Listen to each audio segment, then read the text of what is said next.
Honorable Lakmari Hemachandra, you have 20 minutes. Order, please. Honorable Professor Sena Nanayakkara from the panel of chairs will be taking the chair.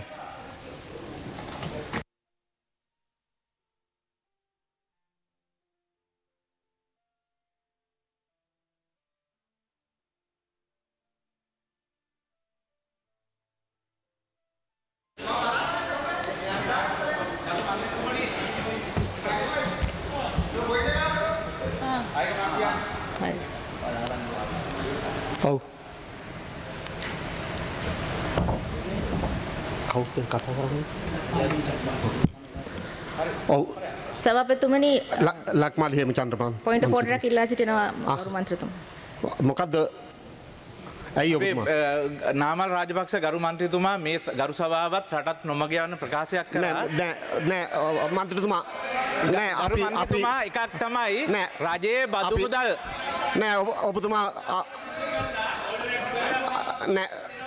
නෑ අපි ඕක point එකක් නෙමෙයිනේ මන්ත්‍රීතුමා.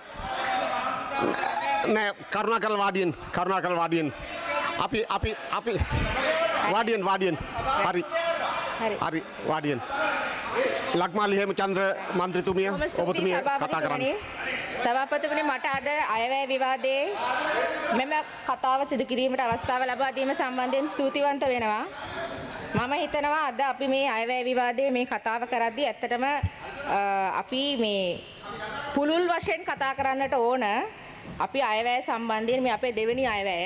එතකොට අපි පළවෙනි අවුරුද්ද මම හිතන්නේ ජනාධිපතිතුමත් බොහොම පැහැදිලිව ප්‍රකාශ කළා. අපේ පළවෙනි අවුරුද්ද අපි වැඩිපුරම ගත කළේ ආර්ථිකයේ ස්ථාවරභාවය ආරක්ෂා කිරීම සඳහා. මොකද අපි බලයට එන අවස්ථාවේදී ජාතික ජනබලවේගයේ රජයක් විසින් කුමනාකාරයේ ආර්ථික ප්‍රතිපත්තියක් ක්‍රියාත්මක කරන්නේද යන්න ගැන බොහොම පැහැදිලිව අපේ ප්‍රතිපත්ති ප්‍රකාශනවල ලියලා තියෙන අවස්ථාවලදී සහ වේදිකාවේ ඉතාමත් පැහැදිලිව අපි මේක පැහැදිලි කරලා තිබෙන අවස්ථාවකදී පවා විපක්ෂයේ විසින් දිගින් දිගටම දුර්මතයක් ගොඩ නැගුවා. ජාතික ජනබලවේගයේ රජයක් ආවොතින් ආර්ථිකය ඉතා කෙටි කාලීනව අර්බුදයකට ලක්වීමට නියමිතයි, කඩාවැටීමකට ලක්වීමට නියමිතයි කියලා. ඒක නිසා අපිට රජයක් හැටියට වගකීමක් තියෙනවා. ඒ වගේම දේශපාලන පක්ෂයක් හැටියට වගකීමක් තියෙනවා. අපි අතින් කිසිදු වැරැද්දක් නොවි ආර්ථික ස්ථාවරත්වය ඉතාමත් අඛණ්ඩ ලෙස පවත්වාගෙන යෑමේ වගකීමක් අපි මත තිබුණා. ඒ අනුව තමයි අපි පළවෙනි අවුරුද්ද විශාල වශයෙන් ආර්ථිකය ස්ථාවර කිරීම සඳහා ආර්ථික ස්ථාවරභාවය ආරක්ෂා කිරීම සඳහා කටයුතු කළේ.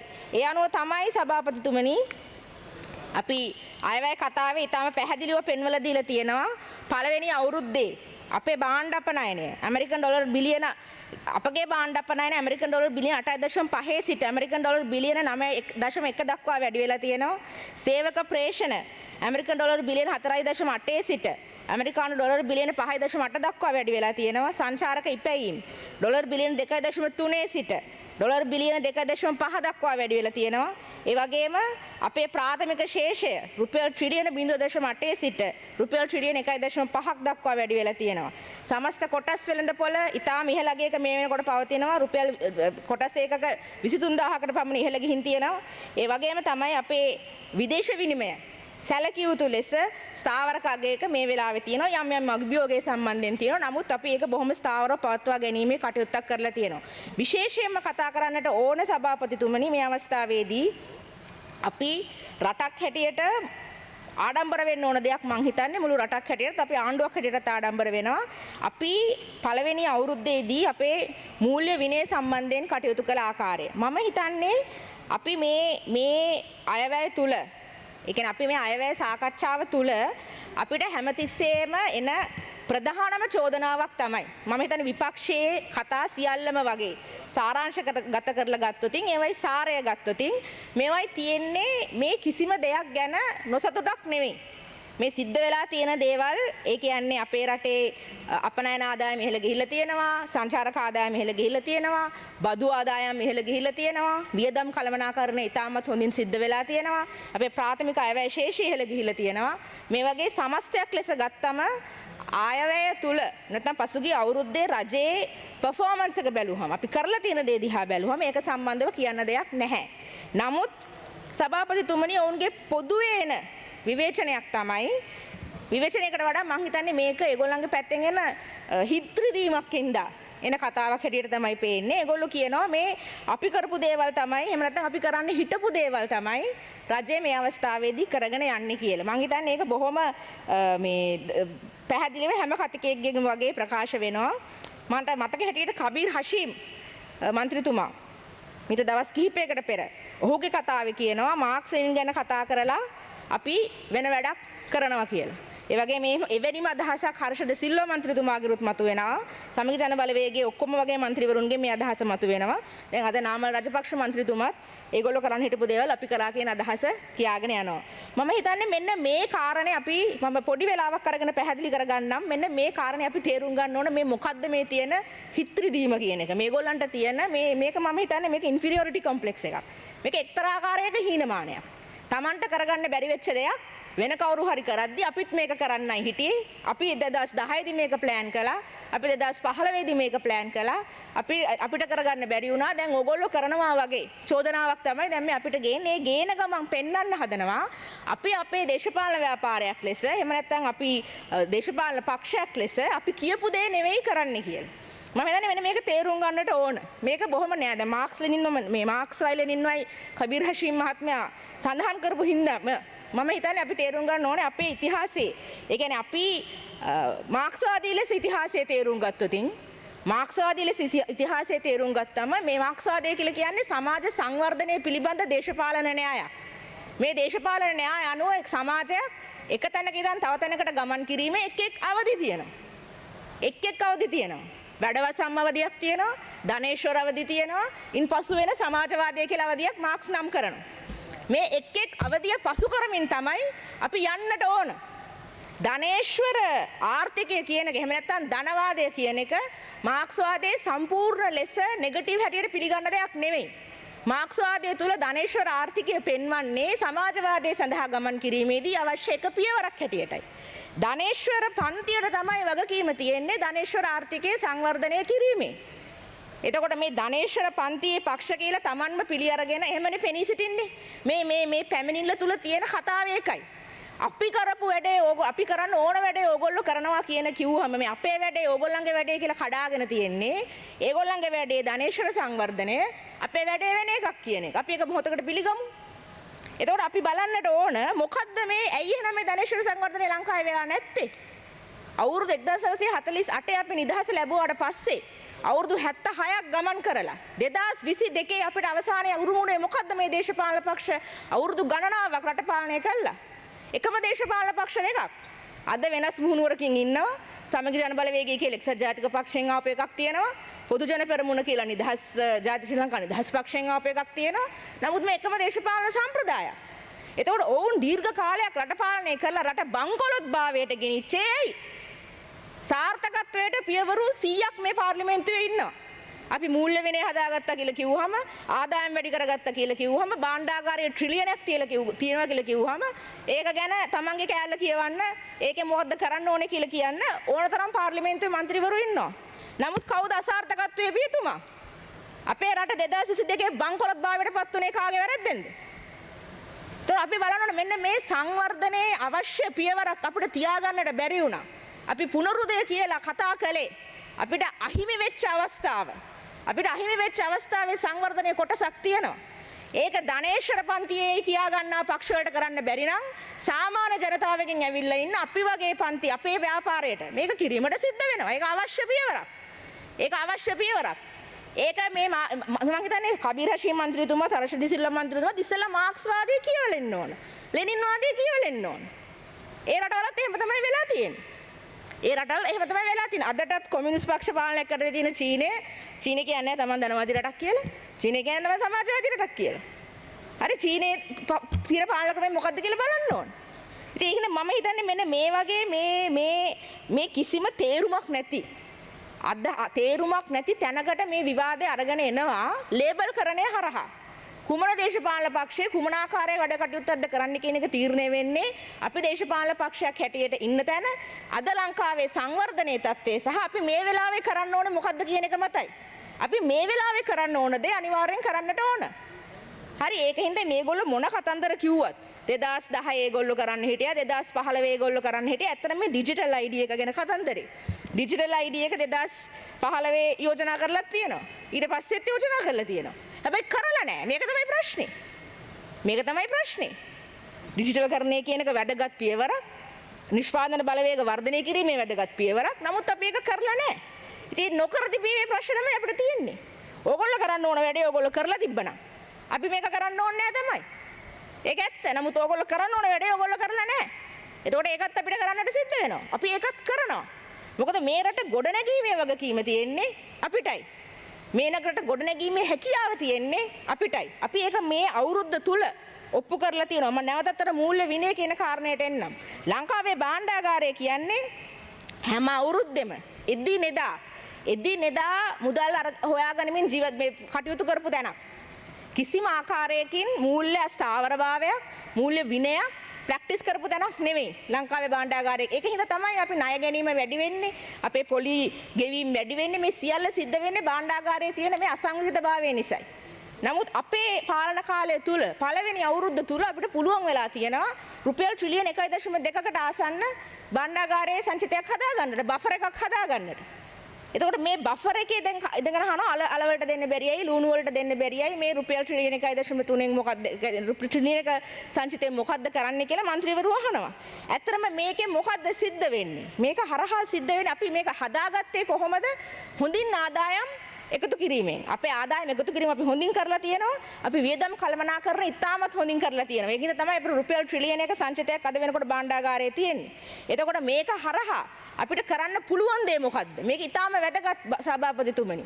මේ ට්‍රිලියන් 1 සංචිතය හරහා අපිට පුළුවන් වෙනවා එකක් අපි දැන් මූල්‍ය වශයෙන් ස්ථාවරයි. අපි දන්නවා අපේ ගාව සල්ලි තියෙනවා. හරි අපිට අපි අර වෙනදා වගේ අස්ථාවර භාවයක ජීවත් වෙන්නේ නැහැ ලංකාවේ රජේ. ලංකාවේ රජයේ ගාව බෆර් එකක් තියෙනවා හදිසි අවස්ථාවකට උනත් මූණ දෙන්නට. ඒ වගේම තමයි වැදගත්ම දේ අපේ පොලි අනුපාත. අපි දන්නවා අර්බුද අවස්ථාවේදී ලංකාවේ ආර්ථික අර්බුද අවස්ථාවේදී රජයට සල්ලි නැතිම අවස්ථාවේදී 33%කට පවා පොලි අනුපාත දෙන්න සිද්ධ වුණා අපිට රජයට මූල්‍ය සපයා ගැනීමට. අද වෙනකොට ඒ ප්‍රමාණය 10%කට වගේ වැටලා තියෙනවා. ඒ වැටලා තියෙන්නේ ඇයි?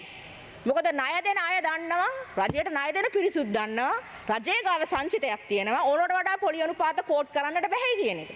ඒනු අපිට පුළුවන් වෙලා තියෙනවා පොලි අනුපාත රජයේ ණය ලබා ගැනීමේ පොලි අනුපාතේ පාලනය කර ගැනීමේ හැකියාවක් දැන් රජයට ඇවිල්ලා තියෙනවා.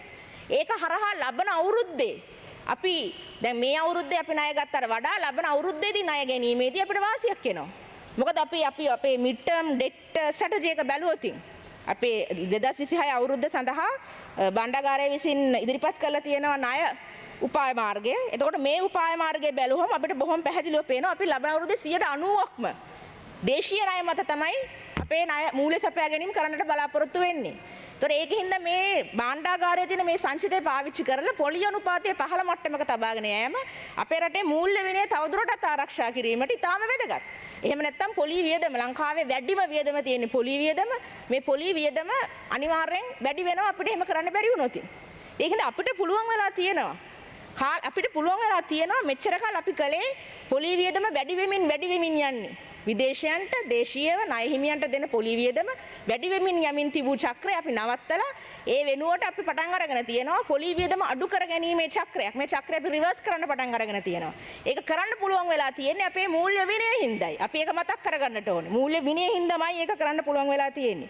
ඒ වගේම නැවතත් අපි බැලුවොත් මේ අයවැය තුල අපි දැනට අපේ ආර්ථිකයේ තියෙන්නේ අපනයන භෝග එහෙම නැත්නම් ඇඟලුම් එහෙම නැත්නම් කර්මාන්ත අපනයන ඊට පස්සේ විදේශ ප්‍රේෂණ සංචාරක කර්මාන්තය වගේ තැනක තමයි අපේ ආර්ථිකය මේ වෙලාවේ තියෙන්නේ.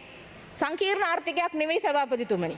අපිට මෙතන ඉඳගෙන අපිට අවශ්‍ය සංවර්ධන ඉලක්ක වලට යෑමේ හැකියාවක් නැහැ.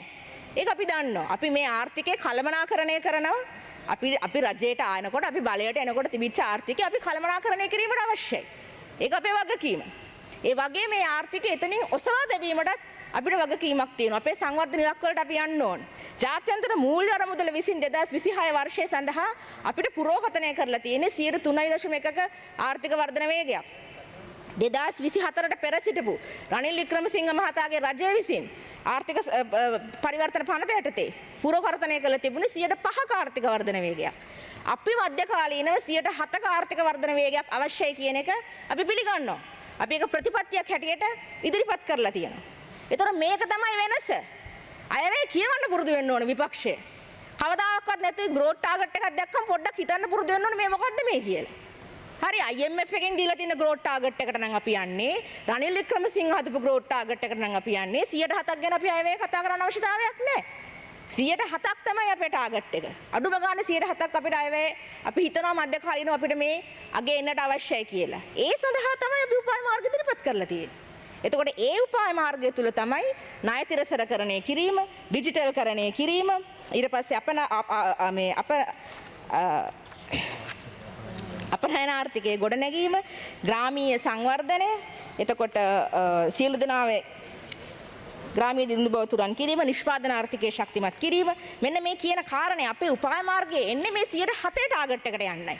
එනතු IMF එකේ ටාගට් එකට යන්නවත්, රනිල් වික්‍රමසිංහගේ ටාගට් එකට යන්නවත් නෙවෙයි. ඒතර මේක නිශ්චිත උපාය මාර්ගයක්. ඒ උපාය මාර්ගය විවේචනය කරන්නේ නැතුව මෙතන Tamanට හිතන දේවල් කියනවා. දැන් සභාපතිතුමනි මේ උපාය මාර්ගය අපි බැලුවොතින් පළවෙනි දේ තමයි දැන් මේ ගොඩක් අය ඉඳගෙන කියනවා අපි එනකොට රට ස්ථාවරව තිබ්බලු රට ගොඩ දාලාලු තිබ්බේ නැහැ. රටේ යම්කිසි ස්ථාවරභාවයක් ඇතිවලා තිබුණා අපි 2022 කඩාගෙන වැටුණු ආර්ථිකයක් හැටියට ජාත්‍යන්තර මූල්‍ය මුදලත් එක්ක එකතු වෙලා අපි යම් ස්ථාවරත්වයක් රටේ ඇති කරගත්තා. ඕන් අපිට රට ස්ථායී කිරීමට සහායක් ලබා දුන්නා. ඒ ක්‍රියාමාර්ග අරගෙන රට ස්ථාවර කරගෙන අපි හිටියා. ඔය ඒක ඇත්ත. නමුත් අපි ආර්ථික පදනමෙන් විනාශ වෙච්ච රටක්. අපේ රටේ ආර්ථික පදනම විනාශ කරලා තියෙන්නේ. නිෂ්පාදන හැකියාව විනාශ කරලා තියෙන්නේ. ඒක කෘෂි කර්මයේද, දීවර කර්මාන්තයේද, කර්මාන්තද, ඊට පස්සේ සේවා ආර්ථිකයේද මේ හැම තැනම පදනමින් විනාශ කරපු රටක්. පදනමින් විනාශ කරපු රටක් හදන්න නම් අපි පදනමින් ගොඩනගන්නට අවශ්‍යයි. අපි ඒකටයි මේ උපාය මාර්ගය ගෙනල්ලා තියෙන්නේ. ඒක නිසා තමයි අපේ අයවැය තුල තියෙන මං හිතන්නේ වැඩි ඉඩක් ලබා දීලා තියෙනවා අයවැය තුල අපි SME සෙක්ටර් එක ඩෙවලොප් කරන්න. සුළු හා මධ්‍ය පරිමාණ කර්මාන්ත සංවර්ධනය සඳහා. ඒ වගේම ඩිජිටල් ආර්ථිකය. මම හිතන්නේ මේක අපි සුළු කොට සලකන්න හොඳ නෑ. දැන් මේ අවුරුදු ගාණක් තිස්සේ මේ කියනවා හරි. ඩිජිටල් කියලා කී ඉන්නවා තමයි. නමුත් කරලා නෑ. ඩිජිටල් කරලා නෑ. හැබැයි ඩිජිටල් කරනවා කියලා කියන්නේ මේක මේ අපි අර තියෙනවානේ ආර්ථිකයේ පිමි ගන්න තාක්ෂණයේ තියෙනවා නවෝත්පාදන තියෙනවා මේවා ආර්ථිකයේ සමස්තයක් ලෙස ඔසවා තබනවා. එතකොට එහෙම තමයි අර ස්ටීම් එන්ජින් එක හදපු එක, ඉලෙක්ට්‍රිසිටි එක හොයාගත්ත එක, මේ ඉලෙක්ට්‍රොනික භාණ්ඩ හදපු එක, ඉන්ටර්නෙට් එක හොයාගත්ත එක මේවා සමස්තයක් ලෙස සමස්ත ආර්ථිකයේ තාක්ෂණය මගින් ඔසවා තබනවා. ඩිජිටල් ඉකොනොමි එක කියලා කියන්නේ ඒ වගේ දෙයක්. ඒ වගේ දෙයක්. මේක සමස්ත ආර්ථිකයේ ඵලදායීතාව ඉහළ දාන්න ඕන දෙයක්. අපි ඒ වෙනුවෙන් මොනතරම් යෝජනා ඉදිරිපත් කරලා තියෙනවද? අපි ඒක බොහොම නිශ්චිතව පෙන්වලා දීලා තියෙනවා. අපි බොහොම නිශ්චිතව පෙන්වලා දීලා තියෙනවා මේ අයවැය තුල ඩිජිටල් ආර්ථිකයක් සඳහා රාජ්‍ය ආයෝජනයේ රුපියල් බිලියන 25ක්. එතකොට මේ බිලියන 25 තුල තිබෙනවා ඩිජිටල් ID එක අපි 2026 තුන්වන කාර්තුවේදී ගෙනීමට බලාපොරොත්තු වෙනවා. ගොඩක් අය කතා කළා තමයි. ගොඩක් අය ඉදිරිපත් කළා වෙන්න පුළුවන්. නමුත් අපි කරනවා. ඒ වගේම තමයි අපි රුපියල් බිලියන 3ක් ඉදිරිපත් කරලා තියෙනවා ඩිජිටල් යටිතල පහසුකම් සකස් කිරීම සඳහා. Data centres. දැන් මේක මේ අලුත්ම අදහසක්. ලෝකයේ අනිත් රටවල් වල සමහර නගරවල ඩේටා සෙන්ටර්ස් හැටියට ආර්ථික කලාප සංවර්ධනය කිරීම කරන ගොඩක් දුරට චීනයේ මේක තියෙනවා. ඒත් අපි බැලුවම ඩේටා සෙන්ටර් එකක් හදන්න නම් අපිට ඒකට නීතිමය රාමුවක් අවශ්‍යයි. ඒ නීතිමය රාමුව වගේම රජය විසින් ඒකට ලබා දෙන මූල්‍ය සහ ප්‍රතිපත්තිමය සහාය අවශ්‍යයි. ඒ සහාය ලබා දීම සඳහා මේ අයවැය තුල ඒ කියන්නේ මූල්‍ය සහාය ලබා දීමට හරිත බල ශක්තිය සහාය ලබා දීමට ඉන්සෙන්ටිව්ස් ලබා දීමට ඒ වගේම විදුලි සහාය සහන ලබා දීමට මේවට අපි වෙනම සල්ලි මේ අයවැය තුල වෙන් කරලා තියෙනවා මූලික වශයෙන් රුපියල් මිලියන 500ක් වෙන් කරලා තියෙනවා ආරම්භයක් වශයෙන්. මොකද මේක ආරම්භක වර්ෂය නිසා. ඒ වගේම තමයි sannivedana කුළුණු වලට sannivedana කුළුණු වැනි යටිතල පහසුකම් මේ ඩිජිටල් ආර්ථිකයකට අවශ්‍යම දෙයක්. එවැනි යටිතල පහසුකම් සංවර්ධනය එවැනි යටිතල පහසුකම් වලට ආයෝජන කැඳවීම සඳහා අපි ඒ සඳහා අවුරුදු 5ක ටැක්ස් කන්සෙෂන් එකක් ලබා දෙනවා. ගරු මන්ත්‍රීතුමිය ඔබතුමියගේ කාලය විනාඩි 2යි තව තියෙන්නේ. බොහොම ස්තුතියි සභාපතිතුමා. එතකොට මේක ඇත්තටම මේ ඩිජිටල් ආර්ථිකයේදී මේ කයල්ල ගන්න මේ ව්‍යාපාරිකයින්ට සහන ලබා දෙන්න නෙවෙයි. මොකද අර මං කිව්වේ ඒක ඩිජිටල් කරණය කියලා කියන්නේ. අපිට මේකට ආයෝජන අවශ්‍යයි. මේ පහසුකම් ලංකාවේ ඇති වෙන්නට අවශ්‍යයි. ඒකට රාජ්‍ය ආයෝජනයකුත් තියෙනවා. රුපියල් බිලියන 25ක රාජ්‍ය ආයෝජනයක් තියෙනවා. නමුත් මේකට අපි පෞද්ගලික අංශයේ ආයෝජන කැඳවන්නට ඕන. පෞද්ගලික අංශයේ ආයෝජන කැඳවලා මේ අපේ සමස්ත ආර්ථිකය මේ තියෙන මට්ටමින් උස්සන්නට ඕන. මේක විප්ලවීය වෙනසක් වෙනවා ආර්ථිකේ. අපි හරියට කරවුවොත්. එහෙනම් අපි ඒක හරියට කරන්නට ඕන. අනිත් කාරණය. දැන් මේ දිගටම කියනවා මේ අපි කරන්නේ අරගොල්ලෝ කරපු එකමයි මේගොල්ලෝ කරපු එකමයි කියන එක. ඒකට අවසාන වශයෙන් එක කාරණයක්. දැන් මේ අපි රාජ්‍ය කියන එක. අපේ මේගොල්ලන්ගේ තියෙන ප්‍රධාන වෙනස තමයි 2015 මං හිතන්නේ 2016 ඉදිරිපත් කරපු අයවැය කතාව බැලුවොත් ඒක බොහොම පැහැදිලිව තියෙනවා. නිදහස් වෙළඳපොළ බලවේග මත විශ්වාස කරන ආර්ථික ප්‍රතිපත්තියක් තමයි ඒගොල්ලෝ ඉදිරිපත් කරන්නේ කියලා. අපේ ආර්ථික ප්‍රතිපත්තිය ඒක නෙමෙයි. අපේ ආර්ථික ප්‍රතිපත්තියේ මේ තරම් රාජ්‍ය ආයෝජන ගැන වැදගත්කමක් පෙන්වන්නේ රජය විසින් ප්‍රතිපත්ති සකස් කිරීම යටිතල පහසුකම් සකස් කිරීම විතරක් නෙවෙයි මූලික නායකත්වය අරගෙන රාජ්‍ය රටක ආර්ථිකයේ ගොඩනැගීමේ උවමනාවක් තියෙනවා කියන එක අපි පැහැදිලි කරගෙන තියෙන හින්දායි. ඒ අනුව තමයි අපි මේ රාජ්‍යය මේගොල්ලෝ රාජ්‍ය කියන එක අවුල් කරලා තියෙන්නේ. ඕන තැන් වලට ආයෝජනය කළා නැහැ. කුඩා ගොඩනැගිලි රට වටේම හදන්නට මුදල් නාස්ති කරලා තියෙනවා සමහර තැන් වල. ඒවා හරියට හදලා නැහැ. ඒවා ඉවර කරලා නැහැ. අවශ්‍ය තරම් ප්‍රමාණයට අවශ්‍ය තැන් වලට රජයේ සේවකයෝ නැහැ. අවශ්‍ය තරම් ප්‍රමාණයට රජයට අවශ්‍ය සම්පත් නැහැ සමහර තැන් වල. නමුත් මැති ඇමතිවරුන්ගේ ඔෆිස් නම් හදලා තියෙනවා. ඒක අපි දන්නවා. ඇමතිවරුන්ගේ ඔෆිස් සාගර වගේ හදලා තියෙනවා. එහෙම හදලා තියෙද්දි තමයි ප්‍රාදේශීය ලේකම්වරයෙකුට කැබ් එකක් දෙන එක ගැන මෙතන ඇවිල්ලා බොරුවට කතා කරන්නේ. ඒක മന്ത്രിවරුන්ගේ කැබ් එකක් ගැන කිය. හරි එතකොට මේ රාජ්‍ය කඩා දාලා තියෙන්නේ. ඒ කඩපු රාජ්‍ය අපි හදන්න ඕන. මොකද අපේ උපකරණය පුද්ගලික සම්බන්ධතාවත් අපේ උපකරණය ව්‍යාපාරිකයන්ගේ හොඳ හිතවත් නෙවෙයි. අපේ උපකරණය රාජ්‍යයි. අපි මේ ආර්ථිකය මෙහෙවන්නේ රාජ්‍ය හරහා. මට විනාඩියක් දෙන්න සභාපතිතුමනි විනාඩියක් ලබා දෙන්න. ඒ රාජ්‍ය ගොඩනැගීමට අපිට වගකීමක් තියෙනවා. ඒ අනුව තමයි අපි මේ අවුරුද්දේදී රාජ්‍යයට කරලා තියෙන අකටයුතුකම් අවසන් කිරීමට 75000ක් අපි නැවත රික්‍රූට් කළා මේ අවුරුද්දේදී. රජයේ සේවයට ඒ වගේම රජයේ දේපල තාර්කීකරණය කිරීම සඳහා අපි සැලැස්මක් ඉදිරිපත් කරලා තියෙනවා. ස්ටේට් ඇසට් මැනේජ්මන්ට් ඇක්ට් එකක් ඉදිරිපත් කිරීමට අපි සැලැස්මක් ඉදිරිපත් කරලා තියෙනවා. ඒ වගේම තමයි අපි මේ අර ජ්‍යෙෂ්ඨ පුරවැසියන්ට පොලිස් සහනයක් ලබා දීම සඳහා ඔවුන් භාවිතා කරපු රුපියල් බිලියන 25 අපිට තමයි ගෙවන්න වෙලා තියෙන්නේ. අපි ඒකත් ගෙවනවා. මොකද මේවා නිරවුල් කරන්නට ඕන. ඒ වගේම රජයේ රජයට අයත් ආයතන 10ක්. ඔව්. රජයේ ආයතන 10ක ව්‍යවස්ථාපිත ගෙවීම් සිදු කිරීමට අපි මේ අයවැය යටතේ මුදල් වෙන් කරලා තියෙනවා. ඒකින්ද අපි මේ අපේ සමස්ත උපාය මාර්ගය තේරුම් ගන්නට ඕන. එහෙම නැතුව තනින් කියවලා මේක තේරුම් ගන්නට අපහසුයි. ඒක නිසා අමතර විනාඩි දෙකක් ලැබෙනවා. කොහොම සූති සභාපතිතුමනි. ඉතින් අපි බලන්න ඕනේ එතකොට මේ මං කියපු කාරණේ. ඒ කියන්නේ අපි ඩිජිටල් ආර්ථිකය එම්පවර් කිරීම, ඒක පවර් කිරීම, ඒ වගේම ඒක කරන්නේ නිකන් නෙවෙයි රජයේ සහභාගීත්වය යටතේ රාජ්‍ය නායකත්වයේ යටතේ ඒ SME සෙක්ටර් එකත් එහෙමයි. SME සෙක්ටර් එකට රුපියල් බිලියන 80ක් මේ අයවැය යටතේ ණය පහසුකම් සඳහා වෙන් කරලා තියෙනවා. ඒතර අපි මේ හදන්නේ අපේ ආර්ථිකයේ පදනම. ආර්ථිකයේ පදනම. ඒ ආර්ථිකයේ පදනම හැදීම තමයි අපිට ඊළඟ අවුරුද්දේදී සිද්ධ කරන්න වෙලා තියෙන්නේ. ඒ වගේම එනර්ජි සෙක්ටර් එක බලශක්තිය සඳහාත් ආයෝජන කැඳවීමට බලශක්ති ක්ෂේත්‍රයේ ශක්තිමත් කිරීමට රජයේ වෙනම ප්‍රතිපත්තියක් ක්‍රියාත්මක කරන එනර්ජි ට්‍රාන්සිෂන් ඇක්ට් එක අපි ලබන අවුරුද්දේ ගේන්නට බලාපොරොත්තු වෙනවා. ඒ හරහා බලශක්තිය ප්‍රවාහනය සහ ඩිජිටල් ආර්ථිකය ඒකාබද්ධ කරමින් ආර්ථික උපාය මාර්ගයක් අපි ඉදිරිපත් කරනවා. ඉතින් ඒකින මේ කාරණය මේ බරින් අරගෙන කතා කරන්නේ. මේ බරින් අරගෙන කතා කරන්න බැරි වෙලා නිකන් අර මේ අනවශ්‍ය ලෙස නිකන් ඕනති විහිළු කරන්නයි අපහාස කරන්නයි එහෙම කරන්න ඕනේ නැහැ. මේක අයවැය විවාදයක් නේ. අනිත් එක තමයි මම දැන් නාම රාජපක්ෂ මන්ත්‍රීතුමා ඊටාම වැරදි කතාවක් කිව්වා වතුකම්කරුවන්ගේ වැටුප් සම්බන්ධයෙන්. මම දැන් මගේ සහෝදර මන්ත්‍රීතුමා ඒකට උත්තරයක් දෙන්නත් ගියා. ඒක මම කියලා මේක අවසානයක් කරන්නම් සභාපතිතුමනි. ඇත්තටම මේ කියන කතාව බලන්නකො බදු සහනයක් දෙන්න තිබ්බලු වැටුපට දායකත්වයේ දරන්නේ නැතුව. සභාපතිතුමනි පුද්ගලික ආයතන වලට බදු සහනයක් දුන්නාට පස්සේ ඒක අනිවාර්යෙන් වැටුපට දායකත්වයක් ලබා දෙනවා කියලා රජයට තහවුරු කරගැනීමේ හැකියාවක් නැහැ. වැටුප් වැඩි කරගැනීමේ හැකියාව ඒත් තියෙන්නේ ඒ ආයතන වලට තමයි. මේක තමයි ගෝඨාභය රාජපක්ෂගේ ආණ්ඩුව කළේ. ඔහේ බදු සහන ලබා දුන්නා. ඒවා යන්නේ කොහෙටද ලැබෙන්නේ කාටද ඒවා අවසාන ඵලදායීත්වය මොකද්ද කියලා බලන්න නැතුව ඔහේ බදු සහන ලබා දුන්නා. අපේ බදු ආදායම අඩු වෙලා අපි අවසානයේ බංකොලොත් භාවයට යන්නේ මේ ප්‍රතිපත්තිය නිසායි. අපි මේ ප්‍රතිපත්තිය ඉන්නේ නැහැ. අපි ටාගටඩ් පොලිසිස් ක්‍රියාත්මක කරන්නේ. එතකොට අපි නිශ්චිත වශයෙන් හොඳයි ඔබතුමීගේ කාලය අවසానයි. අප්‍රතිහත් දැන් සභාපතිතුමනි අපි නිශ්චිත වශයෙන් වතිකම්කරුවන්ට අපේ වෙලාවනේ ගන්න.